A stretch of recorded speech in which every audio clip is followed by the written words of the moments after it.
Greetings, Mark Garang here, publisher of the Conway Daily Sun, and today my guest is Bill Kane. Bill. Mark. How are you? I'm well, thanks. Bill Kane is, well, you can explain exactly what you do, but it's Kane Schools, Yes. And you're a bona fide rescue person, mountain person, medicine person, so maybe you can summarize your... how I got here, or no, just no, what no, I how do? you got here, but kind of what you do. Well, I started teaching. I started on the Mountain Rescue Service in another century. It was when I first moved up here, and I'm not sure how I got on there, but they voted me on. But you're on the rescue squad now. Yeah, well, I was told that I could take an EMT course. I did. I didn't do anything with it except rescue people for 2 years, and I joined Fryeburg Rescue in '78. But professionally, what do you do now? Oh, professionally, I teach. And now professionally, because everything's changed with volunteerism, it had to, I do get paid. I have for the last few years. So you teach what? Like mountain rescue or regular rescue? Both. I teach wild and rescue medicine. Rescue is good because it goes to everything, but basically EMS providers. Okay, so you happen to be there in the tragic accident in Chase back in, actually it was January 30th. You happened to be on call in Fryeburg. And everybody knows there was a guy high speed in a pickup truck.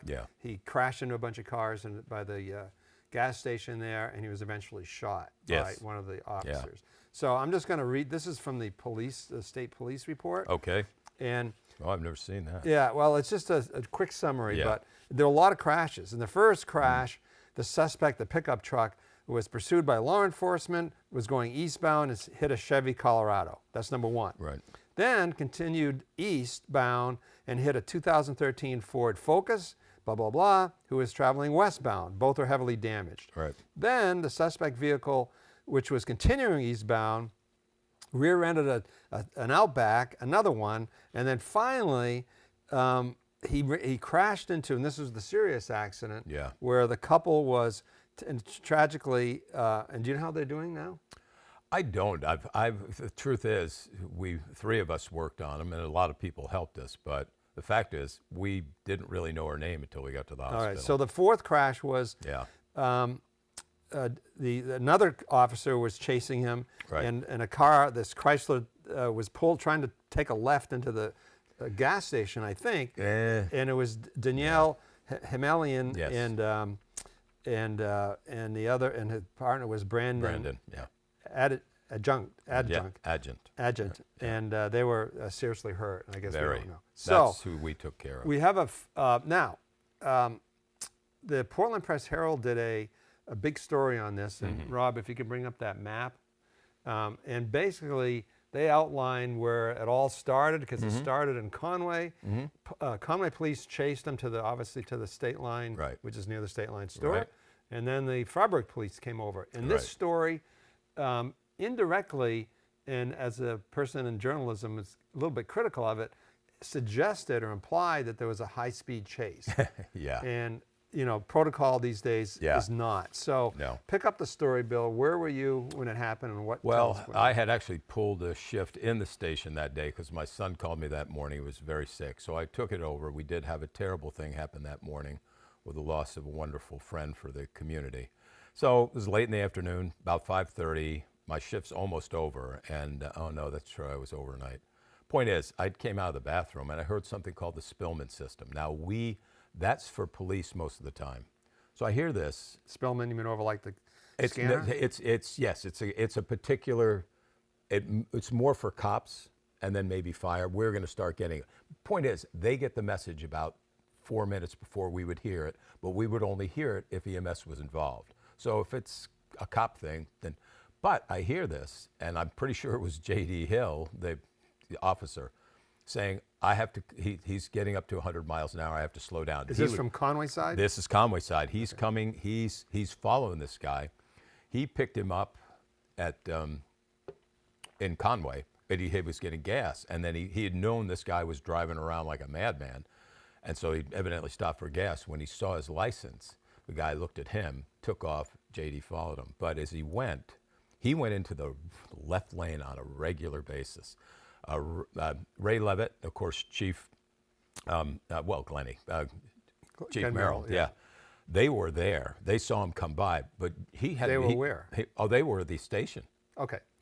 So. And the station is where? Oh, I'm sorry, Center Conway's right in the middle of town. Right. Center Conway, this is the Center Conway station. Yeah. So he whizzes by them? He whizzes. And JD has just slowed down. He realized, I can't go through the town to try and get this guy. So what I'm hearing is this, and I walked around the room, and my teammate, Melissa, looks at me. She said, what? I said, I just heard something from the Spillman. She said, what? I said, somebody's coming at us at 100 miles an hour. It's less than 5 miles. And she looked at me. What are we going to do? I said, we're going to self-dispatch.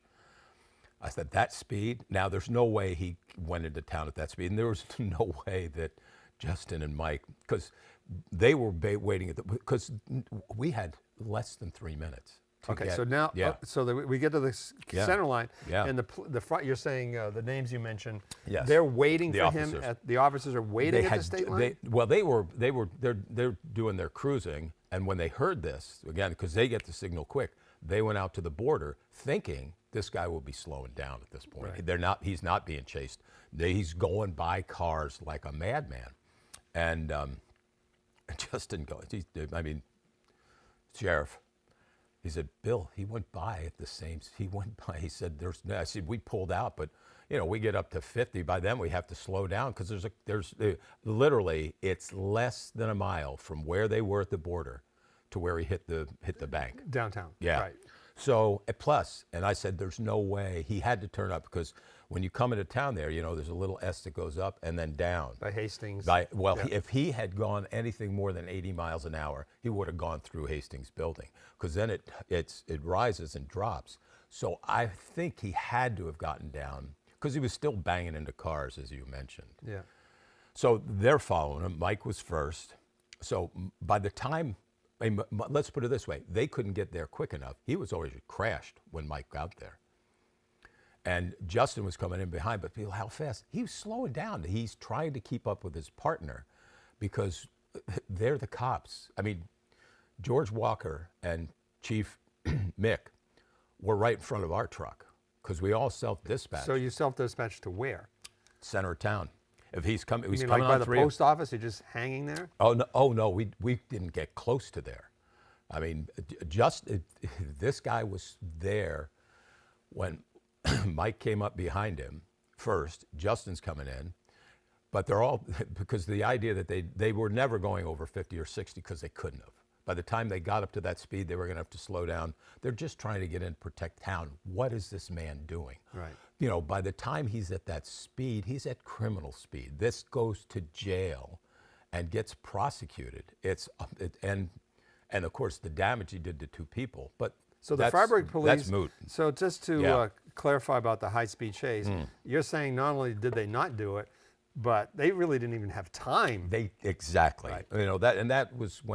That was a big point because the Portland, everything they said was true. It just hadn't happened that night. That's all. Say that again. That was true, but at what? Well, they talked a lot about the fact that we don't do high-speed pursuits anymore, Right. And that what I said it was all true, but it was being painted into the idea that allegedly, and that was it. But the fact is, there were a lot of correct facts. They just weren't there that night with them. That's all. Okay. So clearly, no high-speed chase by the police on either side of the border. No. All right. So then, if you could explain, I just kind of read this quickly, so it's hard to follow. But so he comes into town. It goes past Hastings. Yeah.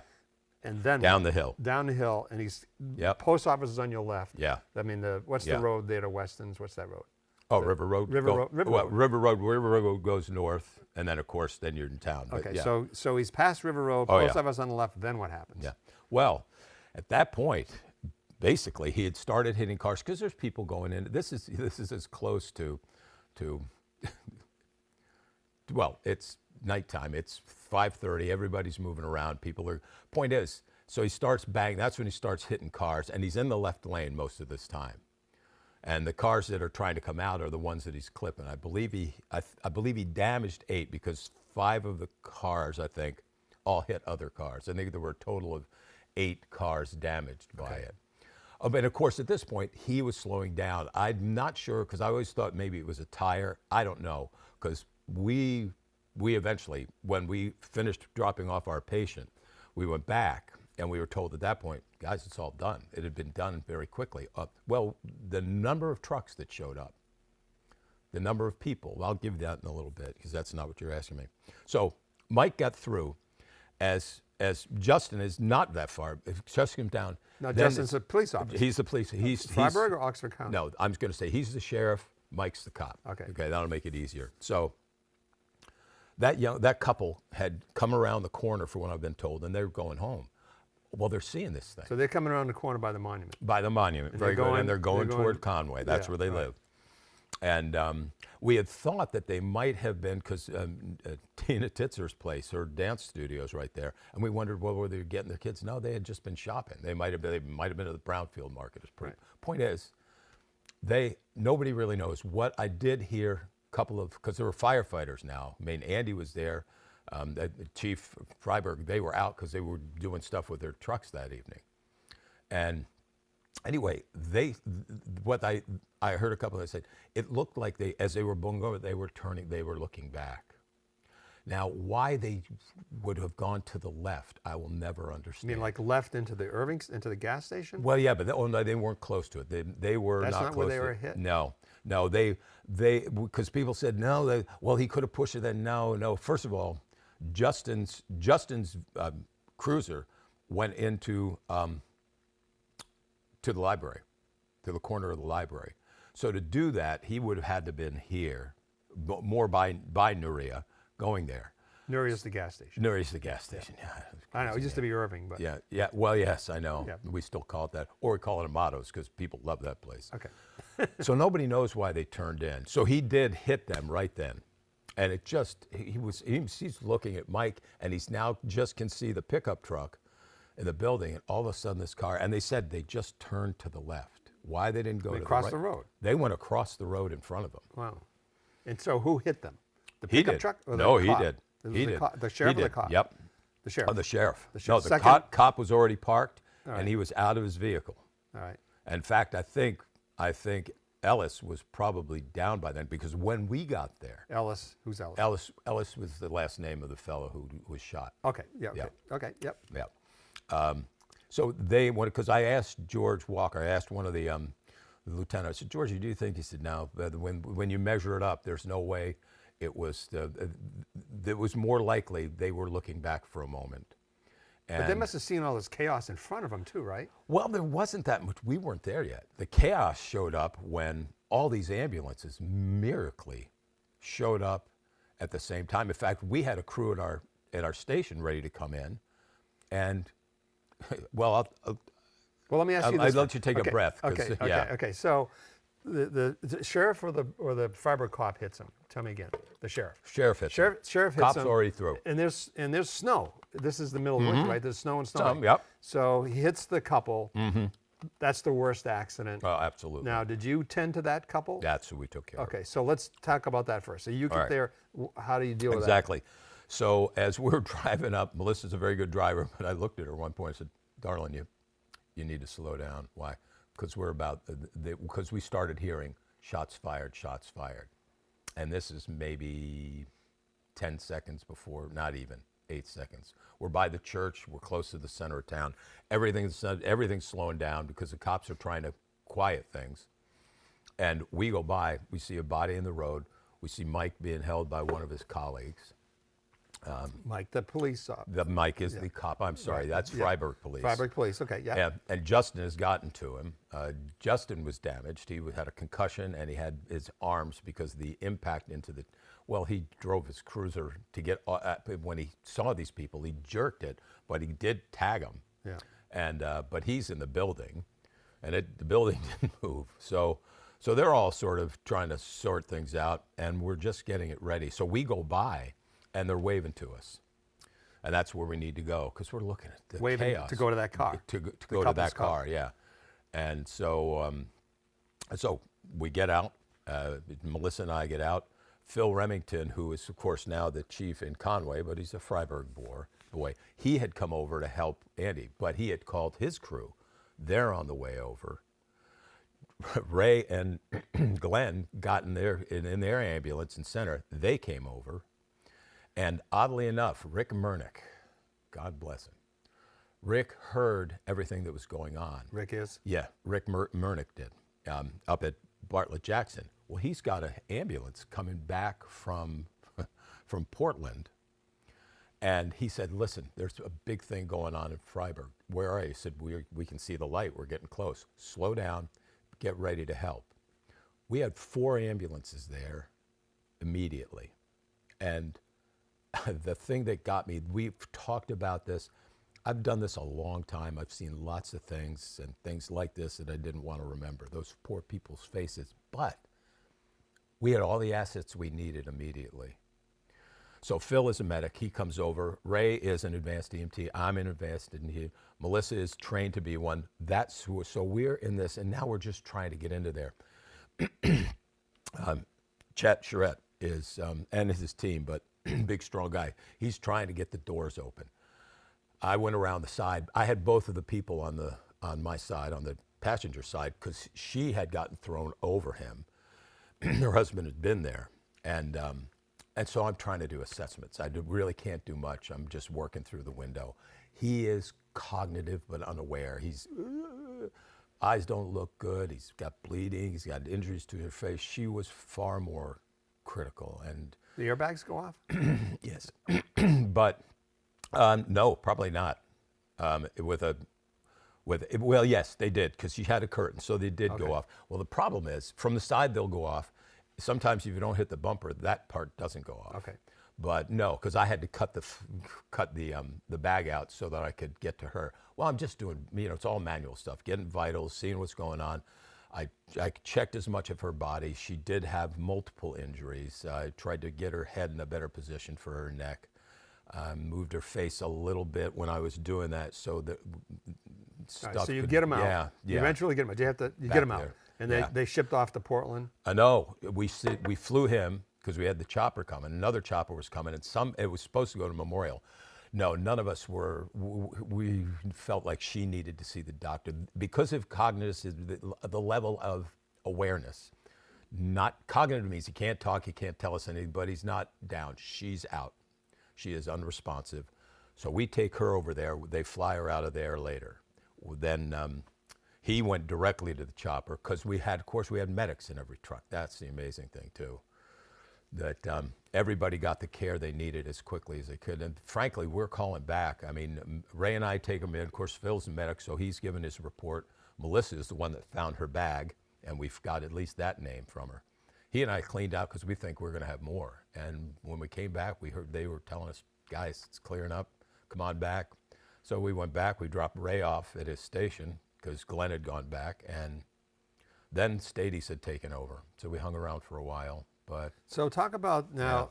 Mike was the one who shot the guy, right? Yeah. So I think one thing what lay people have said, is hey, the guy's X number of feet away. He's got a knife. You have to shoot him. Yes. Right. And of course, the response is for lay people is also, hey, if you're in that situation, I mean, it is incredibly high stress, the whole thing. You got it. What's your take on what happened? That's pretty much it. I mean, I've worked with the police for a long. They've been in our building for 35 years, 34 years, and we always worked with them. And as you know, the world has changed. We're covering 1,100 calls a year now. And we're still a rural area, so we have a big area where it's like everywhere else. So look what happened at Lewiston. Who thought that would ever happen in Maine? So we've always been aware of it. So what about specifically? Well, with specifically, Mike? we all know. I teach when I do behavioral. I'm teaching courses all the time. Okay, behavior. Remember, your job is to stay back. You stage. The cops are the ones that are, but I teach them. Cops have to be anything more than 22 feet close? No. People said, why didn't you use a taser? 2 things. You can't use them like that. Tasers, you need to be close enough so they land in the right place. And although they'll go down, it literally takes less than 2 seconds to go that 22 feet. Okay, so you're saying that Mike what was the driver's name? His last name was Ellis. Ellis. I don't remember the first name. Okay, I don't either. I should know that. So Ellis, you're saying they're 22 feet away, or are you using that as an example? I'm using that as an example. Okay. How I don't far know. was he away? Well, I know he backed up. That's all my daughter-in-law told me. Mike backed up as so he was yelling at him. From someone. Well, let me tell you, Mike actually said he stopped and he's yelling to him, "Get out, get down on the ground." And the guy is wrestling around, and he doesn't. He's thinking it's Ellis is wrestling around. He's evidently Moving looking around. for something. Yeah. Okay. Well, he's hit the building. Mike is coming up behind. He's not stupid to run up to it, but he's getting ready. He's got his gun out, and he's telling him, "Get down, get out, get down." And he said it took him 20, 30 seconds wrestling around. That was when he was trying to find his knife. And we don't know, we'll never know why. He was a damaged man. He was certainly not a good man, based on his history. And well, the people in Cape Cod wanted everybody to know. So I mean, people in Cape Cod wanted to know that he wasn't a good man. Is that what you're saying? The information came up from where he lived, right, that he'd been a pedophile. He had a rape charge against him for all that stuff. Right. And he'd done time. He also had mental problems. I mean, his family were great advocates, and I understand that, but it's anyway. So Mike tries to tell him. Mike tells him, "Oh, Denise."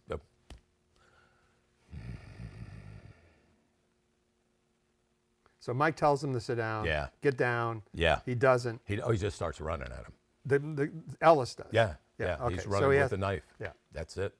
And when you're a policeman, you're trained to shoot. They are. Mostly, I've worked with these guys, cops and women, forever. Most of them finish a noble career, stripes, all the other stuff they should get, and none of them have never had to fire their weapon. They actually feel like if they have to fire their weapon, why couldn't I de-escalate? That's the entire doctrine anymore, is de-escalate. I'll go and people will start getting, the first one you ever, just, hey, listen, I'm just here to help you. I had a guy to threaten my life, my wife's life, my children's lives, my children. This was just 6 months ago in the truck. Why? Because we're trying to help him. And I had a cop across from me who was also a medic, and he looked at my eyes. I backed up and I looked down and I said, "I'm just here trying to help you." Oddly enough, 6 hours later, after what they did, the same cop that was with me, that was the one that also had the ability to sedate him because Bridget wasn't going to take him. He came over that night and said, "Bill, I went back there." I said, "Why?" He goes, "I want to see how you're doing." Jeez. He goes, he doesn't remember a thing. All the threats he made to you, I mean, those are serious. Plus, he had my name. Right. I've been getting a new jacket. It'll say Bill, not Kane on it. Right. Yeah. Oh, well, that's the kind of stuff that we have to deal with. So we've learned how these things work, and they do their best. They never want to kill people. A lot of them don't even like to pull people over, unless because they'll scare them. But so they have a job to protect. A person doing what he's doing has no idea of, has no care about the people they may hurt and them dying. I mean, I know that we've talked about this, suicide by cop. Right. Yeah, it's a known thing. You had one. Yeah, we had one big one in Conway a few years ago. George Walker was there that night. He wasn't the one that had to shoot him, but he remembered the cop he worked with and how difficult that was for him. There are people that have done this that are running to people with a plastic gun or a gun, and they're doing that just to impugn. They want to make sure whoever shot me, who killed me because I want to die, but I want them to go down. But they're angry. They hate themselves. They hate the world. I think the guy was just figuring, let's see what happens. I'm going to go 100 miles an hour, and if I don't die, well, good. If I do, maybe I can take some people with me. I don't know. I mean, whether it's suicidal, but obviously someone like Nobody that has knows. got some real serious. Well, he did have. His family's stuff said that he had mental problems. He'd had. Yeah. So we've got, Bill, believe it or not, we only have 5 minutes left. Oh my God. So sorry. I think we've established that it wasn't high speed. No. You've explained about the shooting, the tragic shooting. You explained about the accident with the couple. Yeah. That's, I'm sure, still in recovery mode. Yeah. How in general, in the few minutes we have left, how in general has rescue, and I know this is going to be hard to wrap up in 5 minutes, either regular domestic like cars, kind of rescue calls, and mountain rescues. And the reason I ask about the regular ones is that there was, we always have crashes out here in front of CV Street. Yes. And one of them was a couple of years ago, was a guy who was happened to be on Cape Cod, a first responder. And his car got damaged, and I actually gave him a ride to his condo. He was up here with his family. He's standing on the sidewalk with his wife and 2 kids, right? Yeah. With his car being towed away. And he said it's just changed dramatically because of all the safety features in cars. You got it. Absolutely. It's amazing to me how well we see things in car wrecks that people would have always died, and they seldom do. I mean, they're still. I mean, with that, that particular crash, there was another vehicle that they got sandwiched into because they had pulled. I mean, people tried to get out of the guy's way, right? And so that was part of the damage that was being done. And but in general, but usually, they're better than they've ever been. Listen, 1973, I found out. I was marching around like everybody about Vietnam. Well, I heard that 54,000 soldiers had been killed since '61. Shortly after that, I heard the same year, with a population of 2,021,000, 200. Right, thank you. Million. Thank you. In our country. Yeah. Point is that 55,000 people had died on our highways, and I remember just sitting back and going, "Oh my God, we're marching around like this, and we got grandmas and babies and everything else." And that started Mothers Against all that stuff. And every time, Iacocca was the guy that said, we make a safer vehicle. That was the minivan. Maybe people will want it. By the early 90s, every federal component, every mandate about car safety were in place before the deadlines, because they said people will want to buy safer cars. And I'm amazed. They can. We got things that compress, all kinds of things in cars. We were down to about 32 million in 13. And wait a minute, 32 million. 32 million people killed on the highway. Wait a minute, 32,000. 32,000. Yeah, okay, got it. Okay, 32,000. I should be. Yeah, you got no, more than my answers. That's why there's 2 of us here. Well, the thing is, I looked at this. It had dropped dramatically, and the population of the country had grown to 300 million. 330 million, right. And it's popped up, and I mean, it's amazing, and I can remember. But it's amazing also about how culture changes. Oh yeah. Because I kind of get lazy not putting my seatbelt now. Oh yeah. But you should all the time, for sure, right? Yeah. Right. Not gonna say anything. But I remember one of my mentors, Janet Hounsel, Marks. Oh yeah. Yeah. I remember her 40 years ago saying, "I am not wearing a seatbelt because I want to be thrown from the car. Oh, I want to be thrown away." Well, it happens. But you're never in good shape after you're thrown from a car. 94% of the people that exit the car in a crash are dead. Really? Yeah, not critical, dead. Oh, remember this crash we had last fall over on Green Hill Road on the border. Oh my gosh. We had all 3 of our trucks were being used, and 5 people in the vehicle, 2 people in front, not belted.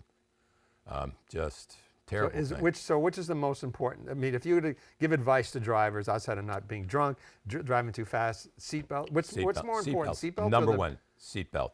Absolutely, it makes a huge difference. It's not perfect, but because we actually have things called crash sites. What we see, I've learned things from looking at the crash that changed my assessment of the patient. And it's mostly, well, I know about this and that. In one case, I had 2 women that were going to sign off, and I had shown up to help.